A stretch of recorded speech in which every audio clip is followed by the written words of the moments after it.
Are you tired of spending your time and money chasing strategy after strategy only to discover what worked 10, 5, or even 2 years ago is not working now? Things shift fast in the online space, and if you're not keeping up, you're getting left behind. It's time for something different. Welcome to the Marketing, Media, and Money Podcast, where every single episode will be jam-packed with proven, profitable strategies, behind-the-scenes secrets, and what's working now resources from industry experts and global influencers to help you scale your business, shorten your learning curve, and stand out in a crowded, noisy marketplace. And now, your host, award-winning marketing and media strategist, and international speaker, Patty Farmer.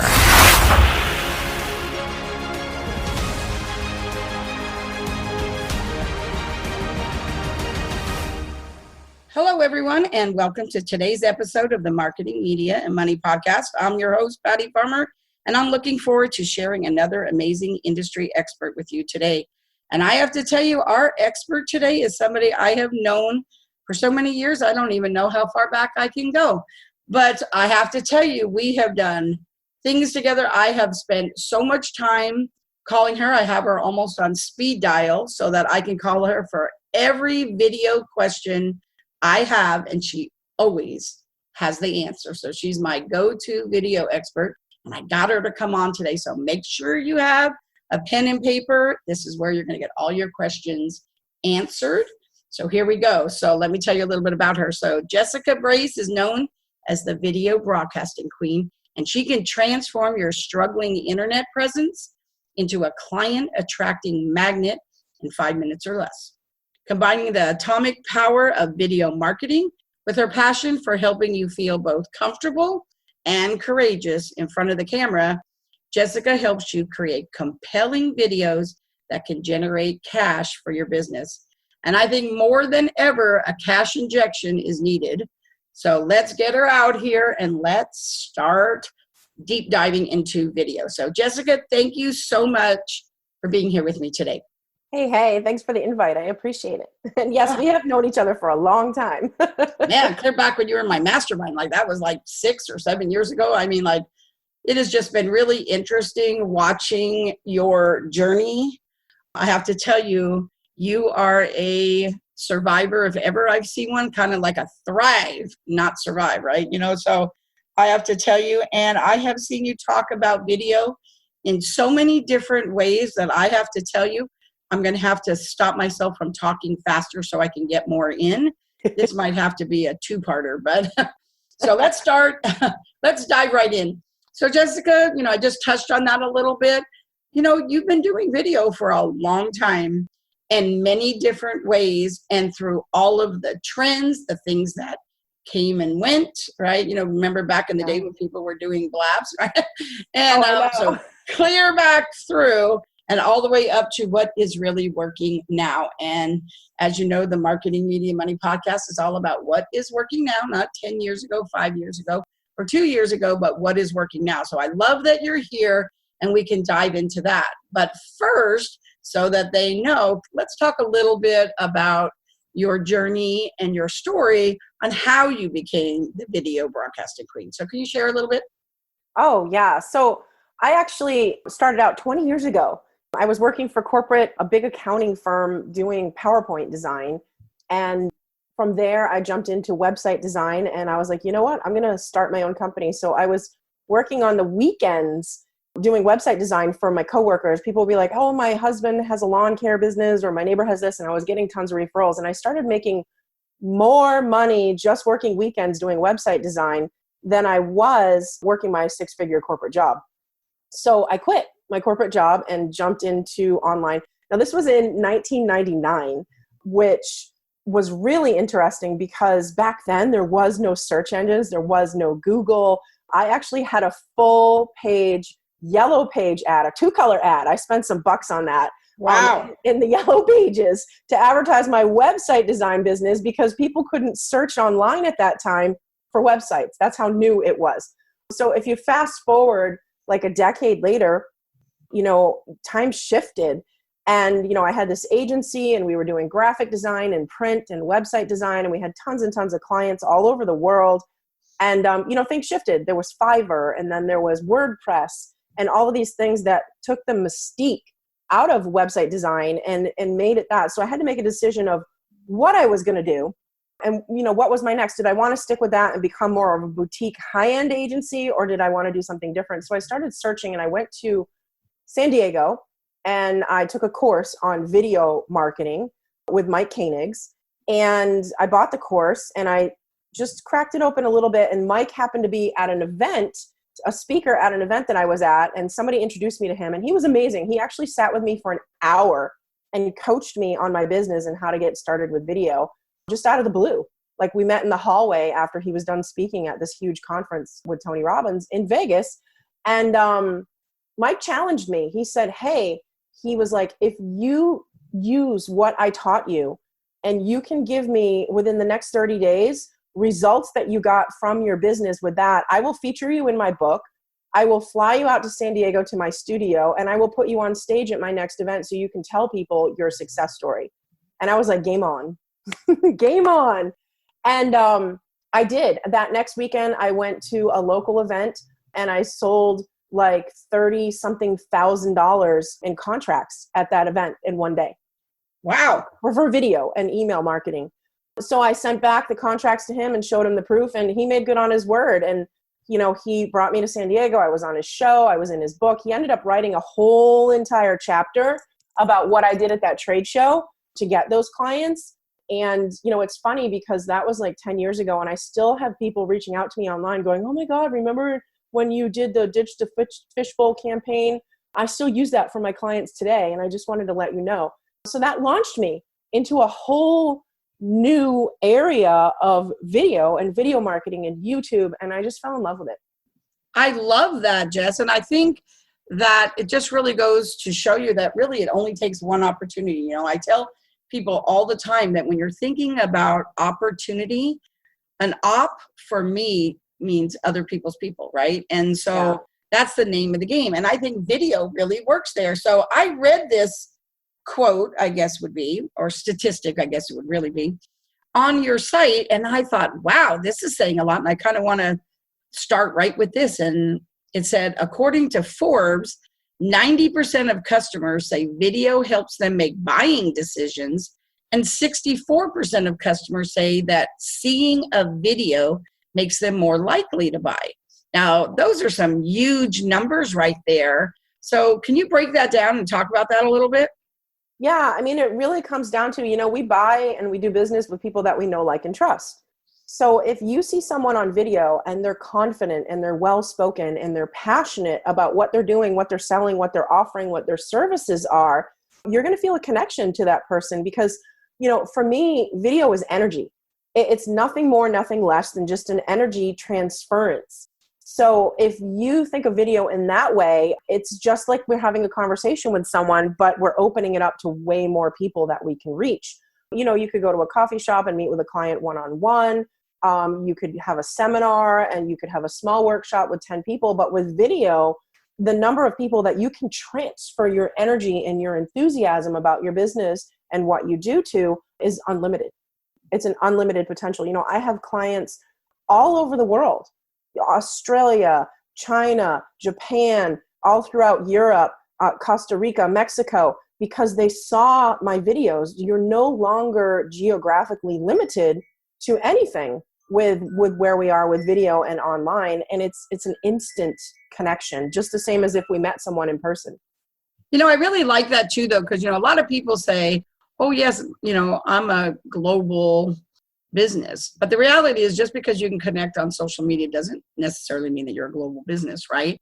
Yeah. So really, honestly, like you, my business is all over the world too. As a matter of fact, I probably have more clients out of the United States than I even do in the United States almost at any given time. And I think that that's because, I think for me, it's because I travel so much internationally and speak, and that's how that works. Yeah. But even with that said, I think that video does do that. And remember the day, so this is kind of interesting. I remember when somebody would ask me a question, I would use Loom to answer that question, right? You just send them. And then all of a sudden it was like, well, you could actually just make a quick video, answer the same thing, but now you can use it again, right? Yeah. So now you can just use it again. So I think it's so much easier to do a video almost than to get on the phone, right? In some aspects, if you're answering something. So like, I know that for me, one of the ways that I had to get into video, and I'll freely admit that I wasn't like, I am usually an early adopter for almost everything. I mean, I own a marketing agency, right? But video for myself, not so much. And so I really fought it. I was like, and I'm going to ask those questions too, because I'm sure the reasons for me are the same for so many of you out there. But one of the things that I did to get myself past it is, I mean, if you're on my podcast, everybody probably knows this, that I do those quotes of the day every day. And what I would do is I would just record myself saying the quote and then sharing the story of why did I pick it for my quote of the day that day. I didn't put them out on social media, but I did do it for myself just to get myself used to being on video. Just saying, oh, well, here was the quote and this is why I did it. This is why it resonated with me. And so it was really quick and it was mostly just to get myself used to it. So I think that there's a lot of different things. So let's kind of start and build, right? So if somebody, I know there's still people out there that are still fighting video. Not everybody has jumped in, right? Mm-hmm. So if somebody is a brand new entrepreneur, maybe they've transitioned out of corporate, right? Maybe they're used to standing in a boardroom, right? But not necessarily really, doing their own video or, flipping on a Facebook Live or something like that. Or maybe they have a brick and mortar business and they just haven't seen how they were going to use it. What would be the first piece of advice you would give them before they like jump on and blow themselves out, right? Like what would be the first piece of advice? I think that the most definite piece of advice, I mean, the biggest thing that holds people back is the level of perfection that they believe video needs to be. So there's a huge difference between a television production, which is what most people assume that online video is. And it's really not. We had, for example, I have a friend who was a huge video production. I mean, like pro video guy. And he worked with celebrities. And he shared with me that his business tanked because his celebrity clients found that they were getting more engagement on social media by holding their cell phone and creating selfie videos than they were with the big, heavy production studio stuff that he was doing. So my friend had to shift and pivot his entire business away from full professional production. Now, there is a time and a space for that, for sure. Like if you're doing an advanced course that's a high ticket offer, there's a little bit more of an expectation that your video is going to be on point, perfectly lighted, amazing sound and all of that.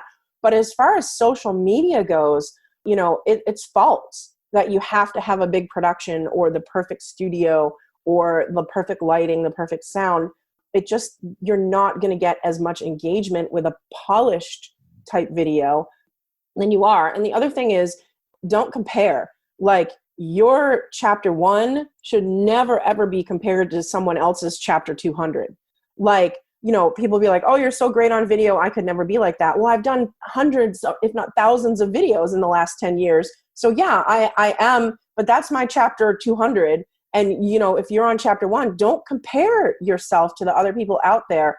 Just really start with who you are and where you're at. It doesn't have to be complicated. Your cell phone is perfectly fine. There's some great tools out there and accessories that can make your cell phone a little bit better with your video, but really it's just being authentically you and sharing your passion of who you are and what you love to do in your business and why. And then people will connect more to that than they will if you did a full studio production. I think that's really a good thing to be able to let people know. So I know that, yes, you're right. High ticket items, those type of things, like your video reel, if you're a speaker, those things really do need to be a little bit more polished. But then I really believe when people are talking to me, I want them to talk to me in a video like they would if they were talking to me if we were in a coffee shop. Mm-hmm. And I think people really want that. And as a speaker even, I realize that people want that too. Like when they see somebody on the stage, they really want to know, who you really are. And I would probably say that the number one thing that I've been told that really makes my heart happy is when people say that when they meet me, that I'm exactly the same as when Yes. I'm on stage, on social media, wherever I am, I'm exactly the same. And I think for me, I wish I could say that I chose to do that. But I think when I first became a speaker, I realized that I wasn't the eloquent, make 3 points, take a pregnant pause, turn this way, turn that way. Me And neither. that just wasn't who I was. And I didn't like to wear soap opera dresses, so I like to call them. And so I just really realized that it wasn't changing me to be what I thought they wanted. It was really speaking in front of people who want to hear it the way I said it. And so I think that that was what I needed to do as a speaker. And I feel like video is kind of the same thing, because I know that when I see, say, on somebody's website and they have an intro video and they're kind of talking about that, I kind of think that's a little bit different than when I see them on social media. But what do you think about like when people have video on like landing pages? So when somebody has a landing page and it's this little brief thing, I really like it when somebody just jumps on and, has this like, minute and a half little video saying, hey, this is what you're going to get in this little workshop or this little master class we're going to have, rather than, really this professional looking polished thing. So I think there is a time and a place. So could you just kind of tell us a little bit about some of the places? So let's think about that. So we have landing pages, right?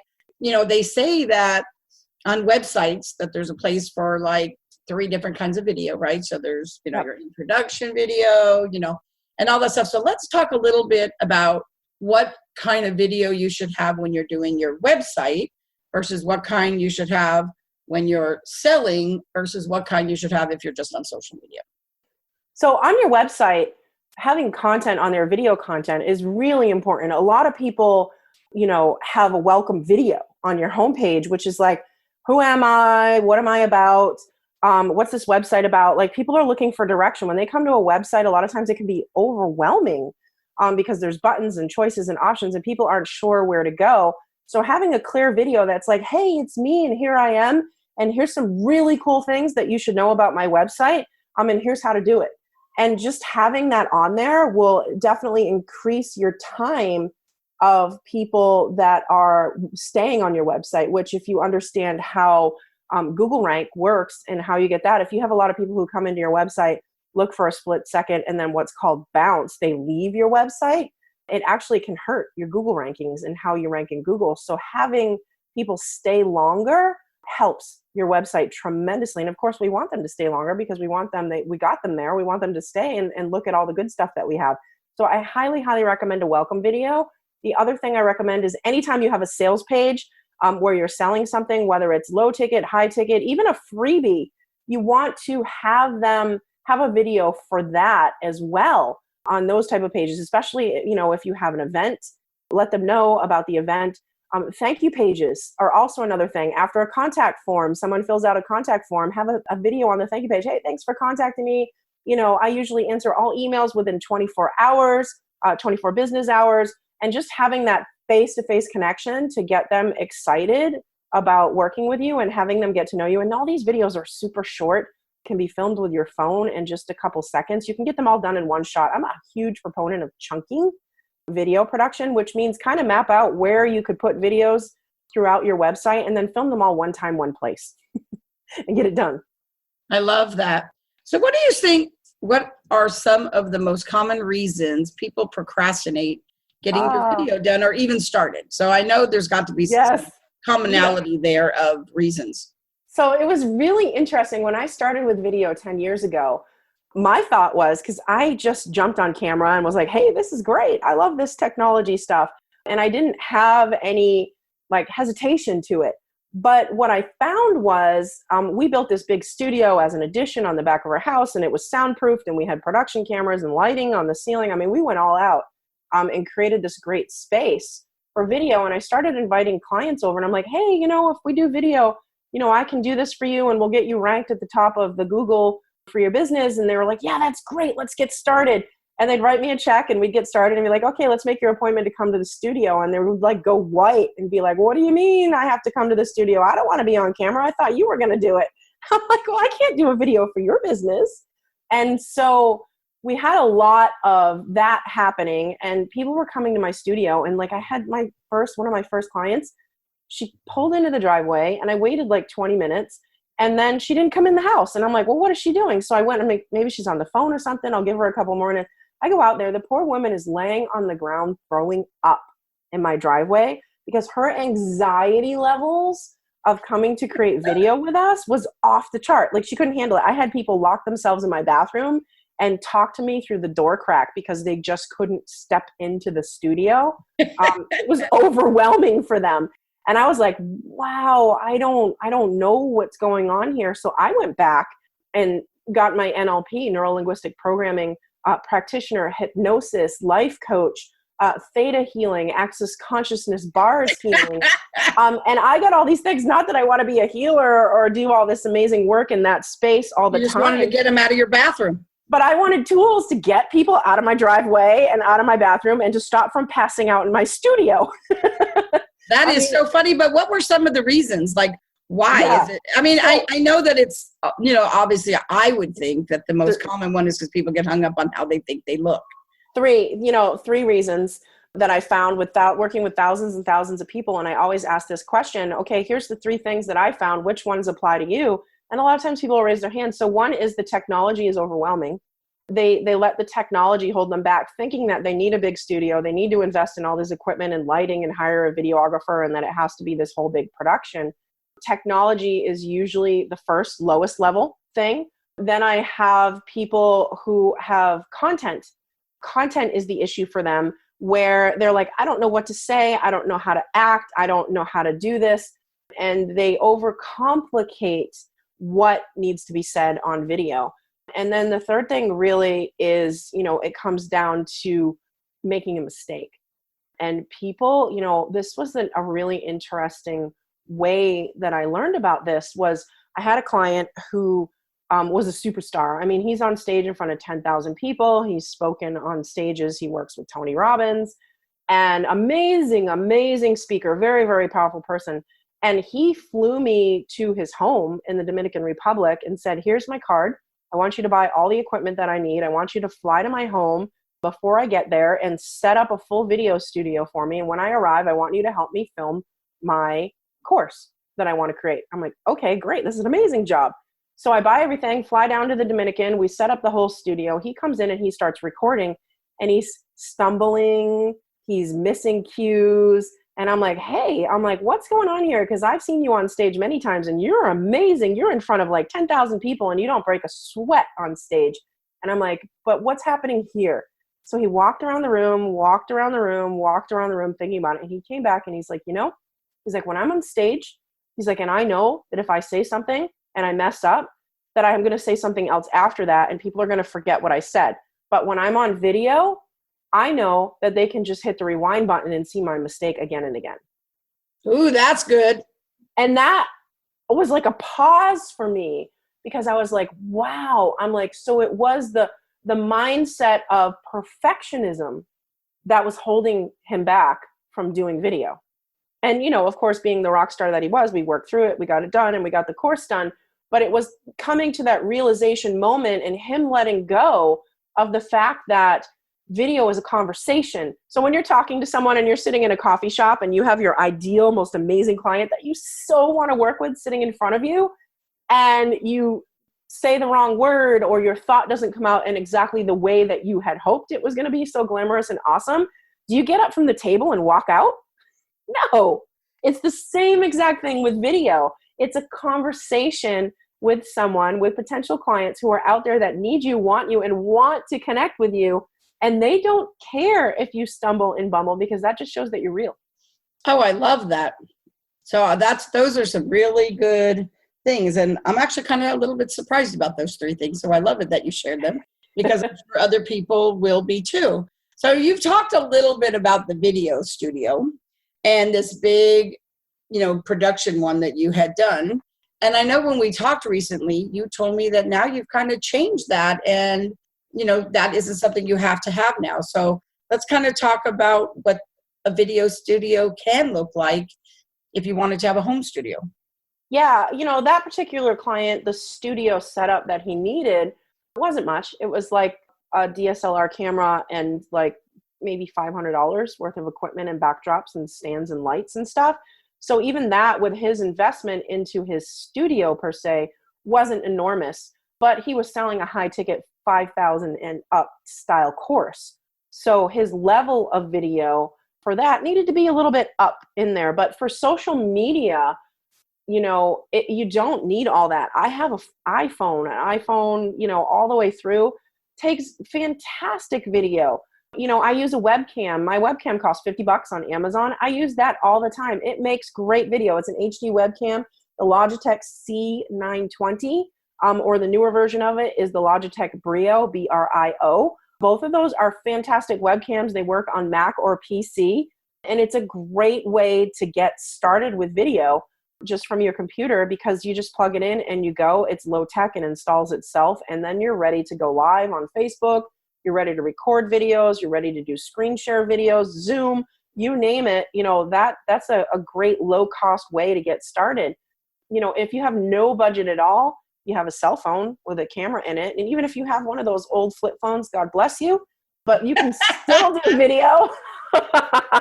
There's different ways that you can do it online. You can get a free Zoom account and use the webcam that's built into your device. But there's 1,000,001 ways that you can do video. So not having the equipment or not knowing what to do isn't the excuse, because it's better for you to get started and see if video is going to work for you. And get started means just get out there, do video, practice it, you know, until you get comfortable. 10 videos, 20 videos, 50 videos, whatever works for you. And then when you start feeling comfortable with it, then you can start looking at investing in other equipment to make your videos a little bit more polished. But the point is, just get started. You know, I love that, because the same thing was really kind of like when people started doing podcasting and stuff. And I remember Pat Flynn said on this podcasting course, he said, just get started. Your first 50 are going to suck anyway. Right? Yeah. Yeah. And I remember laughing, and, you know, he's like, so just start doing it so you can get past those. Right.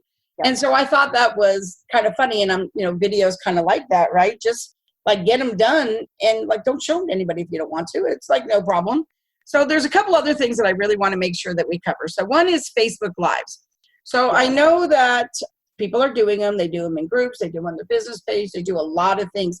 So what are some things that you think that they can do to be better? More importantly, what are some things that they can do, and how can they use that really to really generate revenue? I think that's what people really want to know here. Yeah. And are there some, you know, absolutes? What are some strategies you might be able to give them to make them better? Because I've seen some Facebook Lives that are really good, and I've seen some not so much. Right. Yeah. So let's kind of talk a little bit about how you could make them better, and what are just some small tweaks that maybe they need to make. Sure. So Facebook Live is free. You don't need anything. You can do it from a desktop or your phone. Doesn't matter. It works either way. So we're not limited by technology as far as that goes. Don't overcomplicate it. You know, hold your phone if you have to, if you don't have a little stand for your phone yet, and just go live. And it really, you know, here's a tip that's really super simple. There's 2 ways that you can practice going live without anybody seeing it. So one is, when you go live, you can change the settings to who sees this video to just you. And then that way you're the only one who sees the live video. If you feel unsafe with that, one thing that I did is I created a private group, and then that group is just me in the group. And then I go live from there all the time when I'm testing out new equipment or different things. And I just need a space to go live and see how it's going to look and how it's going to work out without anybody ever seeing the video. So if you want a practice room, then just create a private Facebook group and then go live in there to your heart's content and practice. And if you come out with a video that you like, you can, you know, then save the video down and share it out that way. Or you can be bold and go live and repeat what you just did. Oh, that was really great. So that was perfect. And now let's get to something that is near and dear to my heart, right? And I know it's near and dear to your heart as well. So now let's talk about repurposing video, because that's where your revenue can really be, right? Because now when somebody has a business and they're trading time for dollars still, which I don't recommend, but for people that are doing it, right, you know, repurposing video has got to be one of the best ways that you can generate revenue and save time, which is also money, right? Yes. So let's talk about repurposing video, because I know that you have so many ways to do it. It's unbelievable. So if you haven't already had a pen and paper out, now is the time for the writer downers. So it really, repurposing is huge. Like, we have so many platforms now. Like, there's Instagram, and then there's Instagram TV, and then there's LinkedIn, and then there's YouTube, and then there's Facebook Live, and there's so much more. There's Google Local, Google Business, which a lot of people overlook, but is extremely important for your Google rank to be found. So there's so much going on. And then there's Medium and all these different places. There's podcasts and all of that. There's your blog. Those are all the places. So if you create one video, your one video should be in all of those places. But then you're like, oh man, how am I going to get all that done? That's a whole lot of work. And I would need like 1 million copies of myself to do that. There's software out there that can help you with that. Hanimura has an amazing piece of software called repurpose.io. And that's a fantastic way to get started with repurposing your content. I use that as part of the process that we do for our clients. For that, it does amazing automations like, you take your video and you go live on Facebook, it'll pull the live video automatically, strip out the audio, and then syndicate it up to the podcast.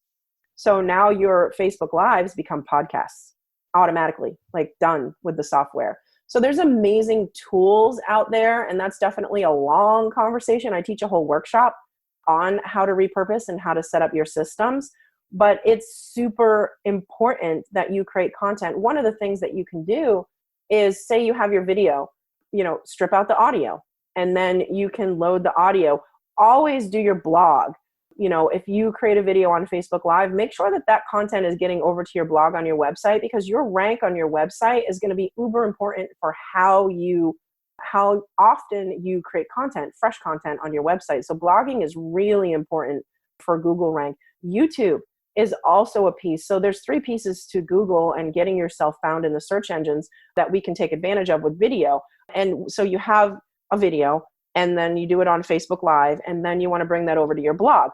Awesome, right? But then you also want to YouTube that video, because YouTube is owned by Google. So if you set up your YouTube video the right way with the right keywords, you're going to rank in YouTube, which then carries over to Google. Then you have your blog, which is the right keywords, which is going to rank in YouTube. And then you have Google My Business, which allows you to upload videos as well. Now, Google My Business is a little bit different in that when you post a video, it lives for 7 days and then it disappears.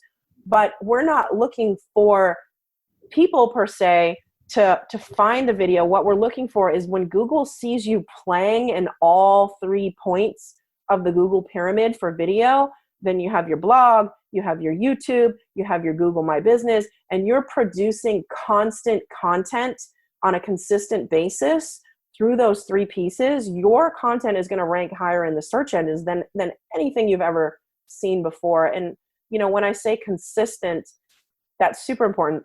I don't know if you know, but they just pulled out some statistics on Facebook, and it's hard to say because Facebook doesn't let us know. But if you post a video every day for 364 days, right, almost a whole year, your rank, your algorithm goes up every time that you're consistently posting content on Facebook. And on that 365th day, you had a bad day and you didn't post your video, guess what happens to your rank? Any guesses? I'd be scared to guess, but go ahead and tell us. It drops all the way back to 0. Wow. Because you missed 1 day. So consistency is amazingly important, because every time that you add a new piece of content every day, it builds your rank, and your rank doesn't matter where. To build. So if you post it in your group or your business page or your personal. Yeah. You want to look at. I always recommend that you do your video from your business page for a bunch of reasons, but you want to keep your rank. And Facebook just came to Orlando and they did a small business workshop on how to promote your business on Facebook. And some of my friends went to it and they shared the slides with me. And Facebook itself in this workshop said that video gets 86% more engagement on Facebook than a picture post. So we really want to look at that if you want to play the Facebook game. with video and all of it. So repurposing is super important because we can repurpose on Facebook, we can repurpose on Instagram, we can repurpose on YouTube, we can repurpose on Google. Every single one of these platforms, constant consistency is the way to win the game. I love that. So Jessica, how can people connect with you? You can connect with me actually on my website, which is jessicabrace.video. Ooh, that was clever. Ooh. I love that. So now we're at the portion of the show where we really love you to share the number one marketing and media strategy that you have. And we call this portion OpenMic, right? Kind of my version of social karaoke. And so I'm going to pass the mic to you. And if you'll just share your number one strategy, what would it be?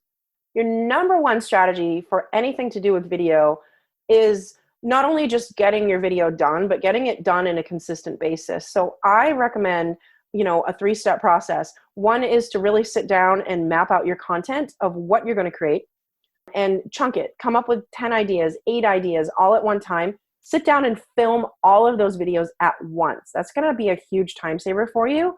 Then you want to take those videos and repurpose them. So you want to broadcast it out there, but you want to have a good repurposing system in place so that these videos can be done, work for you again and again and again and again with content. And then you want to be consistent with that. So I recommend a repurposing strategy where once a month you take 2 hours and just 2 hours and you sit down and you create at least 8 ideas for video, film those 8 videos, and then plug them into a repurposing system so that that content works for you for the entire month. I love that. And not only that, but you came bearing gifts as well. So tell us a little bit about the gift that you have for the audience. Sure. I have a few things for you, actually. One is my 3-part guide. So when you're hesitating, for those who are still hesitating about doing video, I have a 3-part series, which is how to get past video procrastination. And, it'll address the technology. I'll give you a list with links to Amazon of all the technology that we use here in our studios with our clients. It will also talk about content creation and storytelling, and it will help you over that hump. And then it's going to give you access to my 5-day Confident on Camera video challenge, which is a series of short meditations and exercises to help you get over that hump of feeling insecure and unsafe on the video camera. So you guys get all of that in a gift for you guys, as well as my short workshop, which will talk about repurposing and show you all the steps on how you can create 8 videos per month in 2 hours and turn that over into 200 pieces of social media content for the entire month. Wow, Jessica. Now that is some generosity in sharing your brilliance with everybody. And she also has a really great Facebook group too, that will also put the links to all of those things in the show notes. So you're going to want to go to these show notes so that you can actually grab all of these things. So thank you so much for sharing your zone of genius with us so brilliantly. I really appreciate you being here. Yeah, it's been fun. Awesome. So everyone, thank you so much for listening to the Marketing Media Money podcast. And if you enjoyed today's episode, please like, subscribe, and review the podcast on your favorite listening platform. And you want to make sure that you join us on Facebook in the Marketing Media Money Magazine Podcast and Events Facebook group. Look forward to seeing and talking to you on the next podcast episode. Make it a phenomenal day. And remember, if your day isn't phenomenal, you have the power to change it. Thank you for joining us today on the Marketing, Media, and Money podcast. To shorten your learning curve even more, make sure to grab your free copy of the Marketing, Media, and Money magazine at www.marketingmediamoney.com. I promise your business will thank you.